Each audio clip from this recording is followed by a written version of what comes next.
بسم اللہ الرحمن الرحیم. میں آپ کا میزبان ارسلان اسلم آپ کو اپنے چینل دلچسپ تاریخ میں ایک بار پھر سے خوش آمدید کہتا ہوں. دوستو، آج ہم جس شخصیت کے بارے میں بات کرنے جا رہے ہیں وہ کسی تعارف کی محتاج نہیں ہے. حضرت خالد بن ولید رضی اللہ تعالیٰ عنہ کے بارے میں ہم بات کریں گے، جنہیں سیف اللہ کے نام سے جانا جاتا ہے، یعنی اللہ کی تلوار. لیکن ویڈیو میں آگے بڑھنے سے پہلے میری آپ سے درخواست ہے کہ ہمارے چینل کو سبسکرائب کر لیں، بیل آئیکن کو پریس کر لیں تاکہ ہماری طرف سے آنے والی تمام ویڈیوز کا نوٹیفیکیشن آپ کو بر وقت ملتا رہے.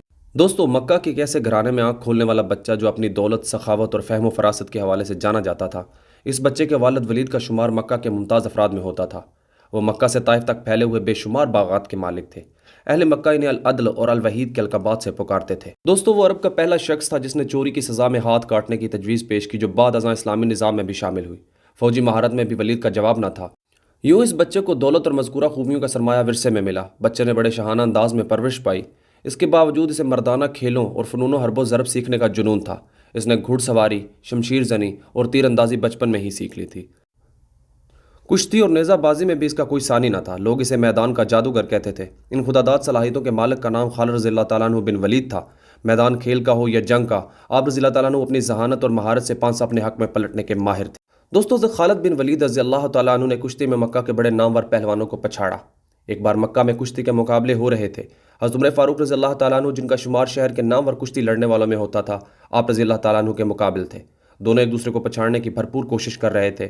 مقابلہ کافی دیر تک جاری رہا اور فیصلہ نہیں ہو رہا تھا. اچانک حضرت خالد رضی اللہ تعالیٰ عنہ کا داؤ چل گیا. انہوں نے اپنے ماموز زاد حضرت عمر فاروق رضی اللہ تعالیٰ عنہ کو اٹھا کر پٹخا، جس سے حضرت عمر فاروق رضی اللہ تعالیٰ عنہ کی پنڈلی کی ہڈی ٹوٹ گئی اور میدان حضرت خالد رضی اللہ تعالیٰ عنہ کے ہاتھ رہا. قبول اسلام سے پہلے حضرت خالد بن ولید اسلام کے سخت مخالف تھے. آپ رضی اللہ تعالیٰ عنہ اسلام اور مسلمانوں کو نقصان پہنچانے کی ہر ممکن کوشش کرتے اور میدان جنگ میں مسلمانوں کے خلاف پیش رہتے.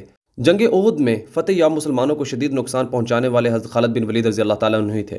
ذہانت، حاضر دماغی، حالات کا تجزیہ کرنے اور جنگی حکمت عملی میں آپ رضی اللہ تعالیٰ عنہ کو کمال حاصل تھا. اسی ذہانت، معاملہ فہمی اور جنگی سوجھ بوجھ نے حضرت خالد کو کچھ عرصے سے عجیب ذہنی کشمکش میں مبتلا رکھا تھا. یہ 628 عیسوی کا موسم بہار تھا. پودوں پر کلیاں پھول بن کر کھل رہی تھیں. بازار میں رونق بڑھ رہی تھی. حج کا زمانہ قریب آ رہا تھا، اسی لیے عارضی دکانوں اور ٹھیلوں نے شہر میں چہل پہل بڑھا دی تھی.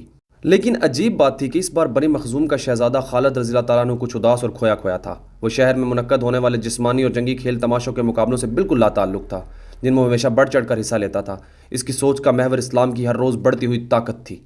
حضرت خالد رضی اللہ تعالیٰ عنہ بالولید سوچ رہے تھے کہ اب تک اسلام کے مخالفین نے مسلمانوں کو میدان جنگ میں 28 بار للکارا ہے، لیکن اپنی تمام ترددی برتری اور بہتر جنگی ساز و سامان کے باوجود ذلت اٹھائی. کبھی آپ رضی اللہ تعالیٰ عنہ کے ذہن میں جنگ بدر کا نقشہ پھرنے لگتا، جہاں معمولی ہتھیاروں سے لیس 313 مسلمانوں نے ابو جہل کے لشکر کو شکست فاش سے امکنار کیا تھا. کبھی جنگ احد میں مسلمانوں کی ثابت قدمی اور جان نثاری آپ رضی اللہ تعالیٰ عنہ کی آنکھوں میں پھرنے لگتی، تو کبھی حضرت خالد رضی اللہ تعالیٰ عنہ چشم تصور سے مکہ کے ناقابل شکست پہلوان اذکار کو رسول اللہ صلی اللہ علیہ وسلم کے ہاتھوں خاک چاٹتے ہوئے دیکھتے. آپ رضی اللہ تعالیٰ عنہ کا ذہن اور تجربہ بے سر و سامان مسلمانوں کی نظیم فتوحات کو سمجھنے سے قاصر تھا. کبھی کبھی آپ رضی اللہ تعالیٰ عنہ سوچتے کہ کیا مسلمانوں کے ساتھ کوئی غیبی طاقت ہے؟ کیا محمد صلی اللہ علیہ وسلم واقعی اللہ کے رسول ہیں؟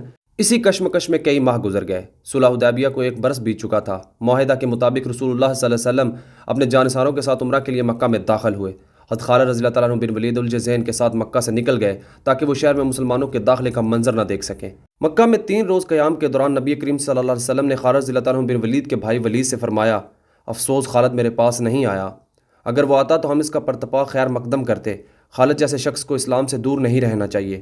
ایک دوسری روایت کے مطابق رسول اللہ صلی اللہ علیہ وسلم نے خالد بن ولید رضی اللہ تعالیٰ عنہ کے قبول اسلام کے لیے دعا فرمائی تھی. حضرت ولید رضی اللہ تعالیٰ عنہ نے اپنے بھائی کو بہت ڈھونڈا لیکن ان کا کچھ پتہ نہ چلا. آخر ولید رضی اللہ تعالیٰ عنہ نے اپنے بھائی کے نام ایک خط لکھ کر ایک شناسہ کے حوالے کیا اور درخواست کی کہ جب خالد رضی اللہ تعالیٰ عنہ آئیں تو یہ خط ان کو پہنچا دیا جائے. دوسری طرف خالد بن ولید رضی اللہ تعالیٰ عنہ کے دل کی کیا حالت تھی اور بھائی کے خط نے کیا کمال دکھایا، اس حوالے سے خود حضرت خالد بن ولید رضی اللہ تعالیٰ عنہ فرماتے ہیں، میں اکثر سوچا کرتا تھا کہ مجھے پیغمبر اسلام صلی اللہ علیہ وسلم کے خلاف ہر جنگ اور ہر محاذ پر ناکامی کیوں ہوتی ہے. پھر آہستہ آہستہ میرے دل میں یہ خیال تقویت پکڑتا چلا گیا کہ کوئی غیبی طاقت میرے دل میں محمد صلی اللہ علیہ وسلم کے لیے جگہ بنا رہی ہے. پیغمبر اسلام صلی اللہ علیہ وسلم جب عمرہ کے لیے مکے میں تشریف لائے تو میں وہاں سے نکل چکا تھا، جس پر میرے بھائی نے مجھے خط لکھا جس میں تحریر تھا، مجھے تعجب ہے کہ تم اسلام سے اس قدر نفرت کرتے ہو، حالانکہ تمہارے جیسا عقل مند آدمی کبھی اسلام سے دور نہیں رہ سکتا. میرے بھائی، گمراہی کے اندھیرے سے نکل کر حق کی روشنی میں چلے آؤ. بھائی کا خط پڑھ کر میرے دل کی حالت بدل گئی اور میں رسول اللہ صلی اللہ علیہ وسلم کے حضور میں حاضر ہو کر اسلام قبول کرنے کو بے تاب ہو گیا. حضرت خالد بن ولید رضی اللہ تعالیٰ عنہ کے دل کو کسی پل چین نہیں تھا. آپ رضی اللہ تعالیٰ عنہ نے مکہ کے کئی بااثر افراد کو حال دل سنایا، لیکن کسی نے قبول اسلام کے حوالے سے آپ رضی اللہ تعالیٰ عنہ کی حوصلہ افزائی نہیں کی۔ پھر آپ رضی اللہ تعالیٰ عنہ نے دل کا حال حضرت عثمان بن طلحہ رضی اللہ تعالیٰ عنہ کو سنایا، وہ قبول اسلام کے لیے آپ رضی اللہ تعالیٰ عنہ کا ساتھ دینے پر راضی ہو گئے۔ یوں حضرت خالد بن ولید رضی اللہ تعالیٰ عنہ اور حضرت عثمان رضی اللہ تعالیٰ عنہ حضور اکرم صلی اللہ علیہ وسلم کی خدمت میں حاضر ہونے کے لیے مکہ سے مدینہ روانہ ہو گئے۔ راستے میں ہدا کے مقام پر ان حضرات کی ملاقات حضرت عمر بن عاص سے ہوئی جو حبشہ سے آ رہے تھے۔ انہوں نے حضرت خالد بن ولید رضی اللہ تعالیٰ عنہ سے پوچھا، ابو سلیمان کہاں کا ارادہ ہے؟ حضرت خالد رضی اللہ تعالیٰ عنہ نے بتایا کہ وہ قبول اسلام کے ارادے سے مدینے جا رہے ہیں۔ حضرت عمر بن عاص نے بتایا کہ وہ بھی یہی ارادہ رکھتے ہیں۔ دوستو، 31 مئی 628 عیسوی کا دن اسلامی تاریخ میں بے حد اہمیت رکھتا ہے۔ اس دن اسلام کے دو عظیم جرنیل خالد بن ولید اور عمر بن عاص رضی اللہ تعالیٰ عنہ اور عثمان رضی اللہ تعالیٰ عنہ بن طلحہ کے ساتھ مدینہ منورہ میں داخل ہوئے۔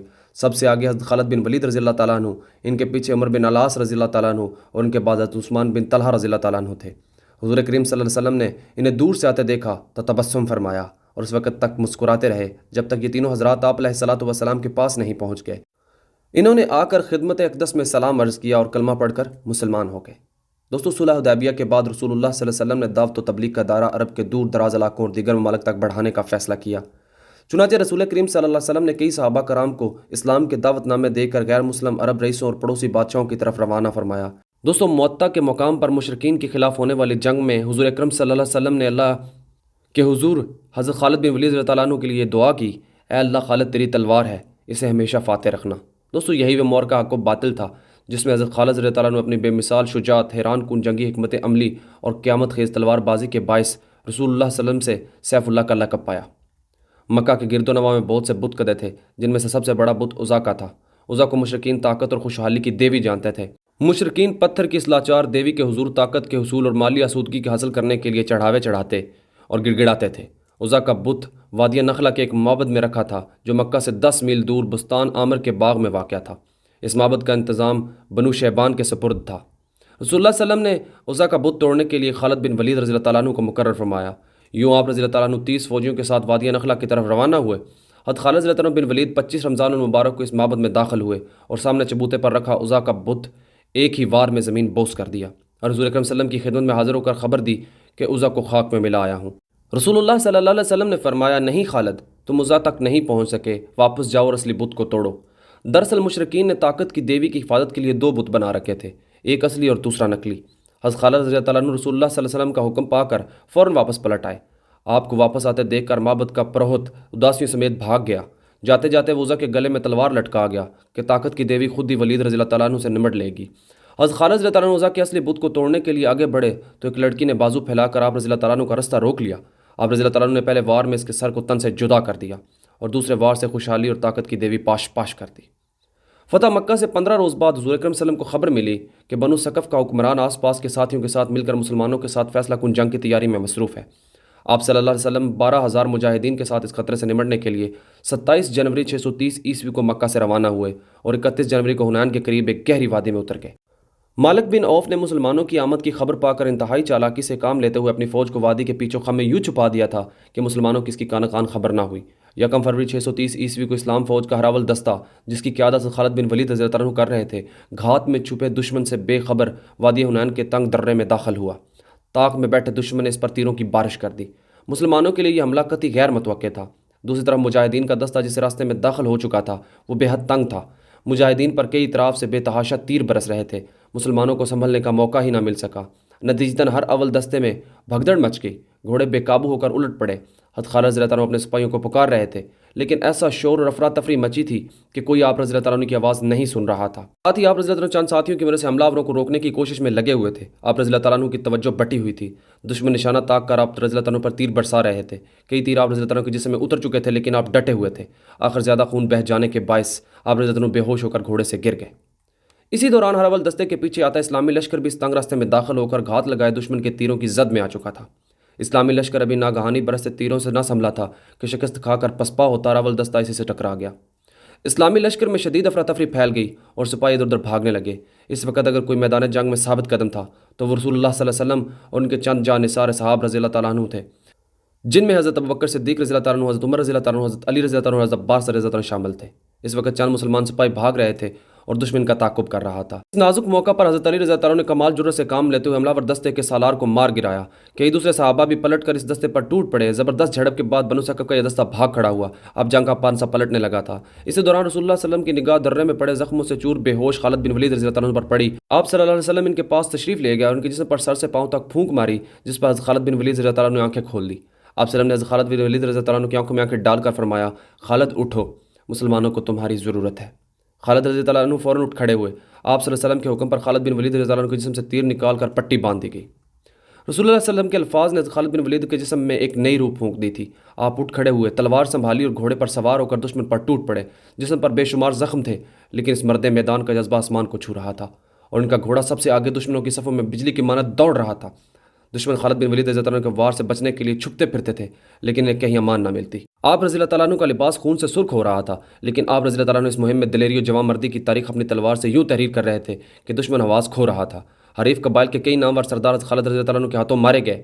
دشمن پر حضرت خالد بن ولید رضی اللہ عنہ کی اتنی دہشت بیٹھی کہ کچھ ہی دیر بعد دشمن آگے آگے بھاگ رہا تھا اور حضرت خالد بن ولید رضی اللہ عنہ کا دستہ ان کے تعاقب میں تھا۔ دوستو، اگر ہم حضرت خالد بن ولید رضی اللہ عنہ کی زندگی کے متعلق بات کریں تو یہ ویڈیو بہت لمبی ہو جائے گی، کیونکہ ان کی مہمات ایک ویڈیو یا ایک تحریر میں رقم نہیں کی جا سکتی۔ اس لیے ویڈیو کا اختتام کرتے ہیں۔ آپ کو ویڈیو کیسی لگی کمنٹ سیکشن میں اپنی رائے سے آگاہ ضرور کیجیے گا، دوستوں کے ساتھ شیئر کیجیے گا، چینل کو سبسکرائب کر لیں، بیل آئیکن کو پریس کر لیں تاکہ ہماری طرف سے آنے والی تمام ویڈیوز کا نوٹیفیکیشن آپ کو بر وقت ملتا رہے۔ ملتے ہیں آپ سے اگلی ویڈیو میں، تب تک کے لیے اللہ حافظ۔